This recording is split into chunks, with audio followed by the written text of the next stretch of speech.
What can I say about it? It's so what I don't like about it as much as two is like the pacing is just a bit off.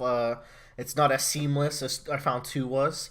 But Jesus Christ, the first 30 minutes of this movie are genuinely too good. Um, they, they really shouldn't have made those first 30 minutes that good.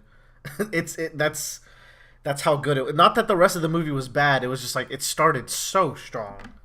Um, there's a scene involving a lot of knives, and if you've seen the movie, you know. And then there's a scene involving a lot of glass shattering, and that's a good one too. I'm excited for more. And that's all I got. 4.5 out of 5. Shit. Good fucking movie. She. Okay, now the first of our three-course meal. Um, Yum. So we're called the Roundabout Cast. In our first episode, this podcast pretty much exists because we wanted to talk about Steel Ball Run, the JoJo part. Pretty much. Um, so we thought, hey, eventually we're big JoJo fans and we reference it a lot. We should probably double back and start covering some of the old parts. Fill in that catalog. Then I can whore the podcast out to the subreddit, and hopefully we can get some JoJo discussions from fans. And today is going to be the best part. Yeah, Vento Arreo, psych. Okay, we're gonna talk about Phantom Blood. Why not double back to the beginning? Which Phantom Blood, I don't think it gets enough love. I think it's pretty good. You know, Like, these days I feel like there's some real big Phantom Love lovers out there these days. yeah, and I'm glad. Makes me happy. It's coming back around. Like a lot of people, it's not surprising to me if someone says it's their least favorite part, but I feel like less people are saying that now. I'm still saying it, but The thing I have with Phantom Blood is Phantom Blood, um, like for the first like half of it is like really good. Like I really enjoyed like the first half of like you set up Jonathan and Dio's like rivalry, and like you had this whole plot about Dio, like he's literally trying to poison Jonathan's dad, and this whole what's the mask mystery going on thing, and Dio turns into a vampire, and like the scene in the mansion's amazing and great. But then like once you get past that, up until like the final few moments of the part, it just gets so slow and boring. I agree. Yeah, Yeah. it's I like it has a very strong beginning, very strong end. Like the entire like from the first minute of the first episode up till like the big mansion fight, I'm like, holy shit, this is awesome. The finale's amazing. The middle, I'm like, it's there. It exists. It's And more than there. There's some really annoying, like super dated parts to that middle. yeah. Um, but so even though I put the part in my bottom right, but a lot of people say it's genuinely bad. Which is again something that's coming around lately. People are seeing the charm in it. Um, so to prepare for this podcast, I actually reread part one yesterday, and I haven't reread this part ever because every other time I've experienced part one was through the anime, and the anime rushes part one pretty quick because it is the one that you kind of have to slog through to get to part two, so then you can get to part three and So you can get stands. to 4, then to 5, then to 6, then to 7, baby. It's all lead up. And then to 8, baby. Ooh, And then to 9, baby. part nine never. Nah. Yeah. Part 9 never. In 3 years, part nine. Part Maybe. 9 in 7 years. What? No. Anyways, Aw. let's talk about part one. So it is short. It's only 3 volumes in the Jojonium I volumes, thought which you were are gonna say 3 chapters. I was like, what the fuck? it's. I think it was originally 7 volumes, but they're now condensed into 3 hearty, Cool. thick boys. Yeah. Which is what I read yesterday, and you know that is a way better experience to read in a lot of ways, and I feel like a lot of people are missing out by just watching the anime for it. Um, just Wait, so when you say 3 volumes, is that like one single of the Jojoniums, or is it like 3 of the Jojonium? it's 3 Jojonium volumes. Oh wow, I didn't think it was that long. Yeah, it's I think it was 6 or 7 Shit. originally, All right. which that's like 40, 50 chapters. I think that's about right. Yeah, because like the length that because like I think you said they condensed the anime a little bit. Like the length the anime is, if you had told me it was only 3 volumes, I was like, yeah, I guess I could see that. It's 9 episodes, but they're adapting like 5 to 6 chapters per episode. It's pretty damn good. And I think in a lot of ways they adapt some of the wrong stuff. Like they get the action pretty much 1 to 1. It's Nice. really good adaptation overall. But it sounds like some of the in between stuff between the action is what may have got snubbed, right? Exactly. A lot of like little scenes and little dialogues get cut, so a lot of interactions are rushed, and this is super obvious in the start, where Jonathan and Irina's relationship in the manga is actually really cute.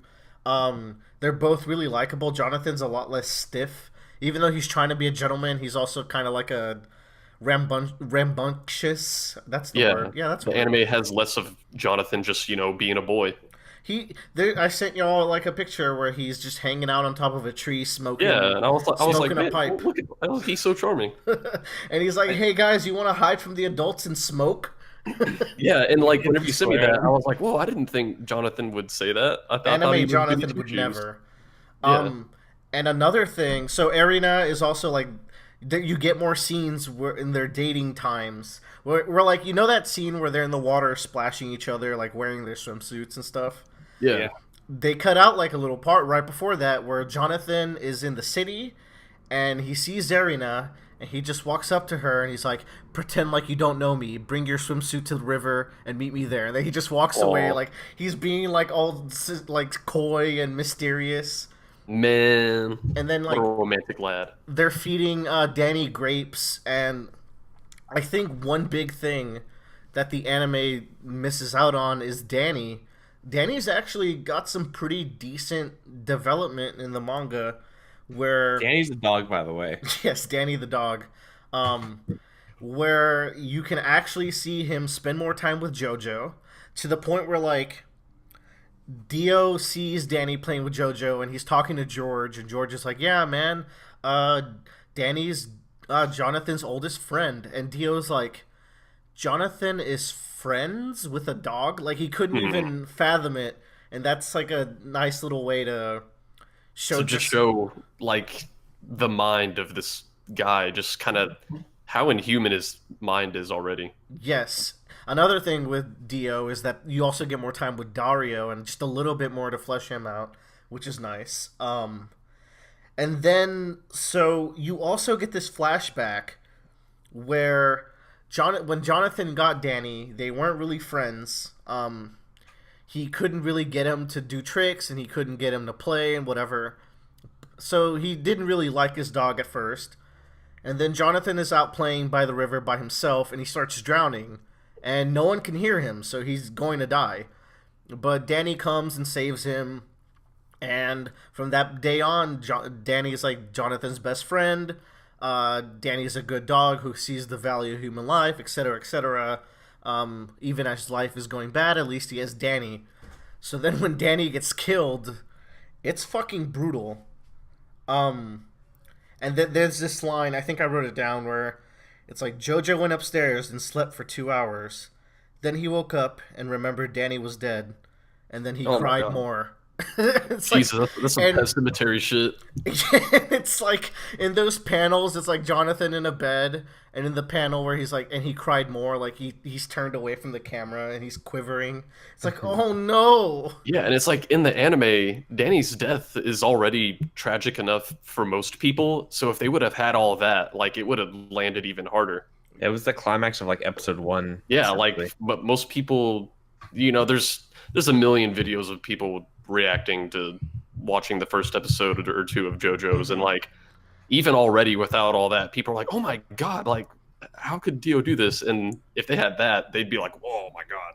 It's another thing is you get to see Danny pop out of the furnace in flames, so you also get that shock horror Oh. value. That's one thing that really stuck out to me. You also get these really nice interviews from Araki when you're reading the JoJoniums, where he talks about his mindset at the time when he was writing the characters. And Yeah, it's cool to kind of see some of that extras because you sent a picture or two, and mhm, God, it's some of that stuff is really interesting. it's actually like even at his lowest, there was so many interesting things going through his head, and it makes me appreciate the part a lot more. He was very much still trying to figure himself out, but he had such unique ideas, which I think really shows that like even though part one is very of its time, it's also so weird. You got these covers of Jonathan dressed in like these weird fashionable unnatural like dresses and stuff and Multiple doing cool hats. poses and all his hats on Yeah. hats. And it's crazy because, we look at it and we're like, oh man, look how much thought he was putting into this. It's so cool. But at the time, the jump people at Jump were like, no, no, no, no, no, no. People don't want like, no, this isn't what everyone else is doing. People Nobody treat it wear like- has a mustache. Yeah, Yeah.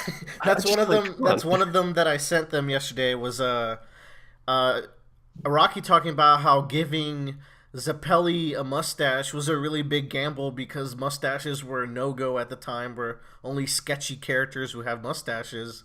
It's like, oh, that's really neat. That's a weird risk to take. And I remember at some point reading that a lot of readers and like the people at Jump were they didn't react well to Phantom Blood because Jonathan doesn't always win. Like he kind of gets his ass kicked several times throughout Phantom Blood, and Yeah. from the Especially at start, the he has a beginning. long way to go. Like Yeah. we learn about Hamon, the Ripple, whatever. I think He has a long way to go, and they're like at the time, it's like you know other characters and other shonen, like they kind of have to grow over time. They get more powerful, but as they're learning, they are still usually winning most of their encounters. But Jonathan doesn't necessarily. hmm Hmm. like I think Jonathan literally loses like every fight in like some way, un, up until after the manor essentially. Yeah. Like every fight, Jonathan loses something. Like there's a part where he like rushes in, he punches Dio, and he physically triumphs over Dio, but like his father comes down, and's like, "You're a bad boy," Oh, and sends him to his room, and kind of really solidifies that like his dad is like really taking in Dio. Um, like all the Dio fights, especially, and then in the manor, he loses his like family home and everything, And his fucking dad, which is his pretty fucking dad. brutal. Yeah, he gets his ass kicked within like the first like 5 minutes of the show too by a bunch of hoodlums. And what's nice about that is they address it more in the manga where he pulls out the handkerchief knowing that they're gonna beat him up more, but because he has this mindset of I want to be this gentleman, I want to grow into this gentleman figure. He's like a gentleman would not be afraid of who he is, and he would take out the handkerchief and like still wipe it even if they're gonna beat him up more. it's So like a metaphor for Araki in the manga game. He's like, I'm gonna be me. I don't care what you people say. Even though I copied Fist of the North Star for the first like hey. Well, it was just better Fist of the North Star. And then I copied Indiana Jones, and then I copied Misery, and then I copied The Green Mile, then I copied the Bible, then I copied Holes. then I, I copied Copied Holes holes. super hard. Oh, God. what a lad. Okay. Those interviews at the back of the magazines. There's a really good one with Jonathan, the Zappelli one we talked about, and then a really good one with Dio. So with the Jonathan one, he speaks how he deliberately wanted to make the first JoJo really pure and full of dignity. Yeah. So I guess that means like he knew from pretty early on that he was gonna make this a generational thing. So he Yeah. wanted there to be a good core character at the bottom of it. I think also like he mentions it. I think because I've read the back of the JoJo news before, like while I was like in bookstores or whatever, wondering if I should spend it like $500 to buy all of them at once. But like Quick- I remember him Quick mentioning pro that, like, tip, hold on. Quick pro tip for anyone listening and Joe. Barnes and Nobles pretty much always has a buy two get one free manga deal. That's Oh. how I bought all my JoJoniums. yeah. But go on. So, But I remember reading it, and I don't remember if it's in the Jonathan one or the Dio one. I think it's in the Dio one. But essentially, like when he was writing Phantom Blood, like he really just wanted to write about Dio, but he needed someone that was a really like Hmm. hard foil to Dio to really sell who Dio was. Yeah, I was in the Jonathan one, which is super interesting, right? Yeah, and Um, especially if you think about that time where like in that time of Shonen Jump, like all of the there was no cast of characters. Like there wasn't like a group hero pool that like that propelled the story. You had your one hero, and that was your hero that did everything basically. hmm. And so for the fact that um, Araki was more interested in kind of fleshing out who Dio was and like how he was like comparatively to Jonathan, because usually during that time it was just like a villain of the week kind of deal where you just fought one bad guy for this month and another bad guy for this month. But like Phantom Blood really established like Dio's the big bad of this part. Like he is the person that has to get taken down and you have to take him out, and he's going to come back again and again until you do. And he's the best character for sure as well. Oh yeah. I think we can all agree that he's probably our favorite character in part one. Yeah. Mhm.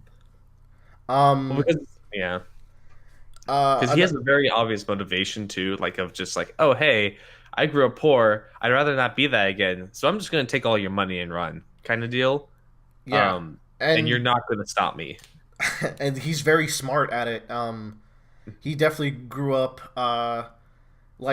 In the boxing match, the manga makes it clear that like he's utilizing this defensive technique that he learned in the slums, which tells you that he's had a rough time growing up and's had to get in fights. And there was another thing with that, and it slipped my mind.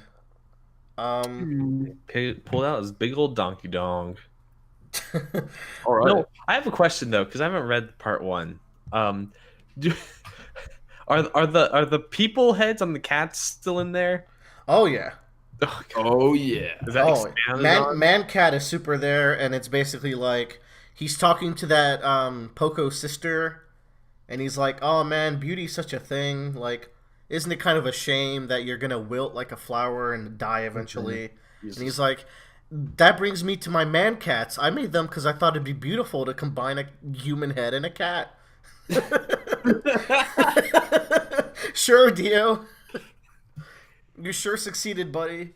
God, I remember like seeing that in the anime and being like, "What the fuck?" Jesus, man. Man Cat's fucking disturbing. Yeah. Um, Another part of the interviews I was going to bring up for the Jonathan one is so Araki says that he realizes Jonathan was really passive and that Dio was the one with incentive and agency in the story, right?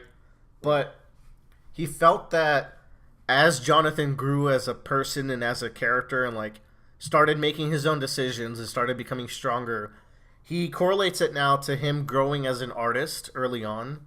And I think that's really cool how he grew with his weak, unfocused early protagonist into who he became at the end of the part. Mm-hmm. And on the topic of interviews, I'll also talk about the Deal one, which I also just read. So, like Joe was saying, he really wanted to really draw Dio. He really liked the idea of that. And Araki says that at the time, FBI research into psychology was a big deal. Specifically, the psychology of a serial killer. And that is what inspired Dio. Araki was really interested to see that people who are truly good villains aren't just strong, they can control people, which Dio is really good at that from the start. He controls all of Jojo's friends, his family, etc.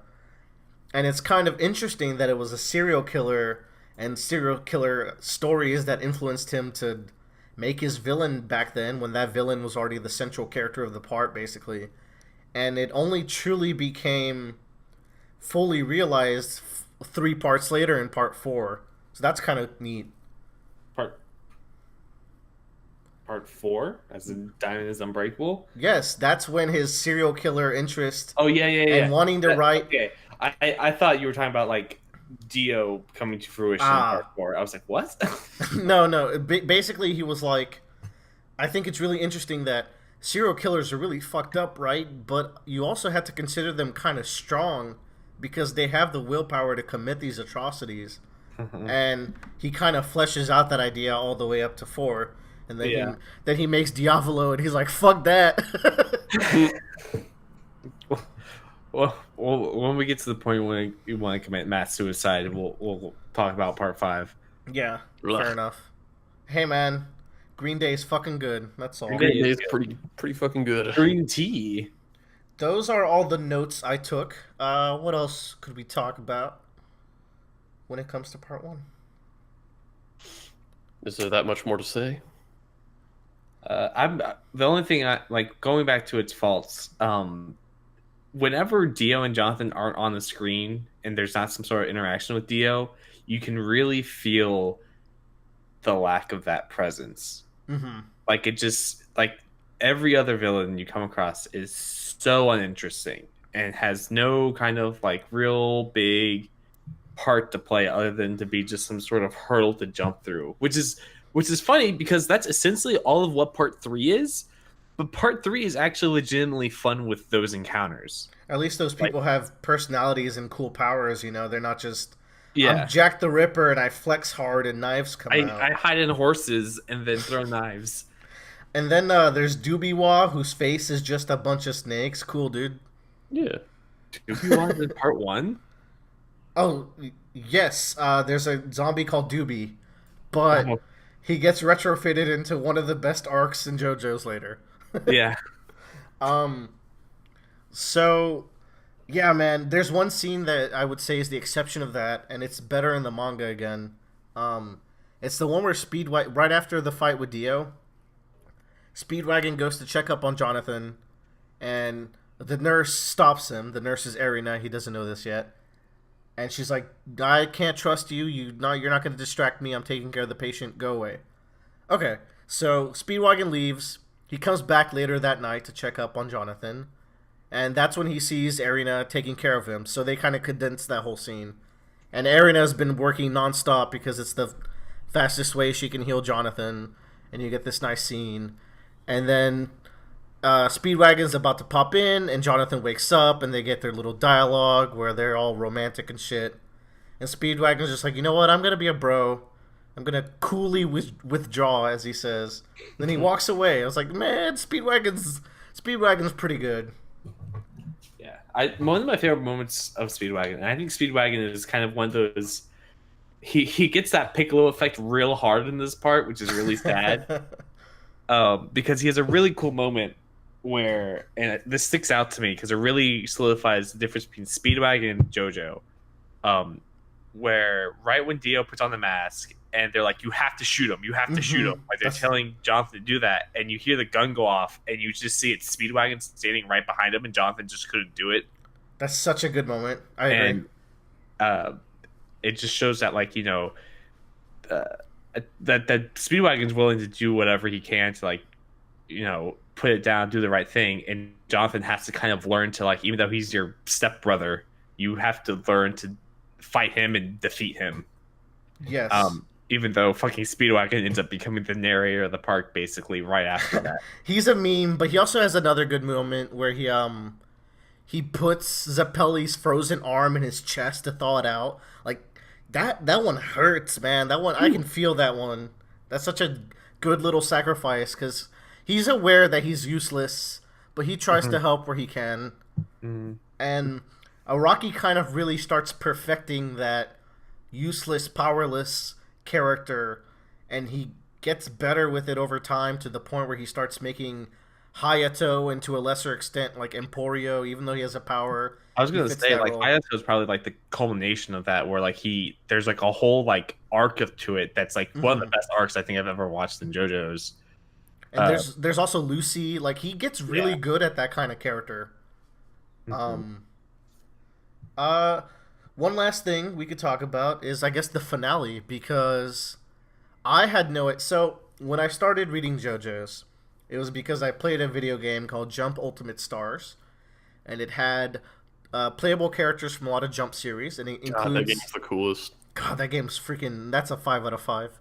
Why can't they make a proper sequel? Anyways, It had Jotaro and Dio as the playable characters. As that's what we get. We get our part three. Well, yeah. Well, never much of anything else. But at least it did have support characters of the other parts, right? Um, so having no idea what JoJo's was, I start part one. I'm like, this isn't the guy in the hat with his robot because Yeah, I I didn't remember know. you saying that you thought Star Platinum was like a robot. And so yeah, the world as well. I was like, this isn't the robot guy. That's weird. Um, and then you get to the end of the part, and Jonathan dies in a really good scene where he takes Hmm. the space ripper stingy eyes to the throat, and he uses his last hamon to. Man, hamon is really dumb. Just let's just throw it in there. He uses his last hamon to control a zombie to hold the shutter with his zombie strength to blow up the ship, which is it's JoJo's. It's gonna have its bullshit, but that Yeah. explodes the ship, and Arena is like, "I'd rather die with you." And Jonathan has this line where he's like, "You can cry, but you have to live, and you have to save this child, who is Lisa, because my mother did the same for me." And oh man, that's just a really sad and good line. Hmm. I like Jonathan. He's good. And yeah, just the balls to kill off your main character like before Game of Thrones was out here. Big ups. I Because remember. that's like another thing from back then, where at the time, like people didn't know how to feel about it. Like, what are you killing the main guy? Like, what are you doing? Mhm. But nowadays it's a lot more accepted. People are like, oh, I appreciate that he's willing. If you don't kill your main character, are you even considered a good story anymore? Oh man, I can't wait till Luffy dies right after becoming Pirate King. Oh no, I would be very sad. More likely than you think. Yeah. No. I'm already bracing myself. I've been bracing myself for like 15 years. Um, yeah, it's like we said, really strong start and a very beautiful ending, and that's my part one review. It's my least favorite part, and it's still probably like a 3 out of 5. I I like it even more now that I reread it. There's a lot of little things that are really good for the time and still good. Yeah, I think for me, part one would be ranked higher if it was just paced better, and those middle fight part bits weren't just Yeah. so much of a slog. Because man, like there's some really good shit, like thematic wise and character wise, in that part, and it's Hmm. really amazing that it was written like almost 30 years ago now. Like Zeppeli accepting his death is a really good scene, both especially in the anime actually with the roundabout. Hmm. Um, but it's just like the Bruford and Tarkus fight just aren't that interesting. So it's this really cool moment. Or Jack the Ripper, which is just like Jesus. Or the all the zombies when they get to Dio's mansion, which that's one thing that the anime I guess is better at. It condenses the good parts, but also the bad parts. So yeah. it's net neutral, I guess. Yeah, so it's just like that, and like because I just love the thought and the kind of the struggle between these two like stepbrothers, and then like because nowadays like if you were writing a shonen manga, they would just be rivals and they would have to live to get over each other. Sasuke and Naruto would have to fight each other one last time, and then shake hands and be best buds at the end of it. And then But Dio would be forgiven for all his evils. yeah, no, but like in this, like nah, man, he's a fucking vampire and he's just killing people. You gotta go kill this guy. If he And doesn't, he's gonna kill this entire town. Like yeah, pretty and I good think like stakes. the part would have been a lot better if there was that kind of moral struggle of like Jojo being like, I don't like him and I hate him, but he's still my brother and I don't know what to do. And Yeah. it poses that really good question, especially at the end when he's just hugging his dead brother's vampire brother's head as he dies. And Dio is like so ambiguous in that scene. Like he looks like he's on the verge of tears. Yeah, he realizes like this is the only person that probably actually loved me in my life. Like, Jesus, that's so good. Man. yeah, like it's like, are you kidding me? That's such a good plot. Like the villain's only person that loves him is the actual guy that has to defeat him. Like it's great. Goodbye, Jojo. Good. A couple of other quick things I should add in just because so they'll be in the history of times. Dio walking up the wall, one of the best visual metaphors in most of JoJo's. Really, it's a really good visual metaphor of just him surpassing humanity. Um, and yeah, that last scene is really sad. Bradley, you got any final thoughts that are goodbye, Jojo? Yeah, if I had to summarize, I'd probably say the best thing is Zeppeli going, "Hey, baby!" I like it. All right. That's our JoJo